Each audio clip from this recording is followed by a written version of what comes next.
గత 5 ఏళ్ల పాటు అదే వ్యక్తిత్వాల హననాలు, అదే కుటుంబ సభ్యుల్ని, మహిళలను బయటికి తీసుకొచ్చి లాగి మాట్లాడాలు, అధికారంలో ఉన్నప్పుడు అదే చేశారు, అధికారం పోయాక కూడా అదే చేస్తున్నారు. వైసీపీ వాళ్ళ బుద్ధి మారదా ఇంకా?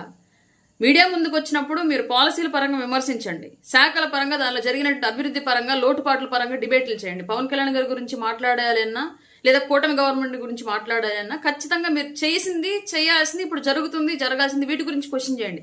ఎంతసేపటికి పర్సనల్ విషయాలైనా మీడియా ముందుకు వచ్చి పవన్ కళ్యాణ్ గారి భార్యని, చంద్రబాబు నాయుడు గారి భార్యని, బీఆర్ నాయుడు గారిని, ఆయన కుటుంబాన్ని ఆ రోజాతో అనిపించడం ఎలా? ఇవాళ తిరిగి సమాధానం చెప్తే పొద్దున్నుంచి గగ్గోలు పెట్టడం ఎలా? అసలు ఎందుకని? మీ భారతిరెడ్డి గారు ఏమైనా బ్రహ్మ పదార్థమే ఏంటి? ఆవిడంటే మీరందరూ గగ్గోలు పెట్టేస్తున్నారు, బట్ మమ్మల్ని మాత్రం గత 5 ఏళ్ల పాటు మీ ఇష్టం వచ్చినట్టుగా వ్యక్తిత్వ హననానికి పాల్పడ్డారు కదా. సిగ్గుండాలి. మనం నీతులు చెప్పాలి అంటే ఫస్ట్ మనం పాటించాలి. వైసీపీ వాళ్ళకి అది లేదు. మీరు చేస్తే పూజ, ఎదురోళ్ళు చేస్తే చేతపడని చెప్పేసి చెప్పుకోవడం మానేయండి.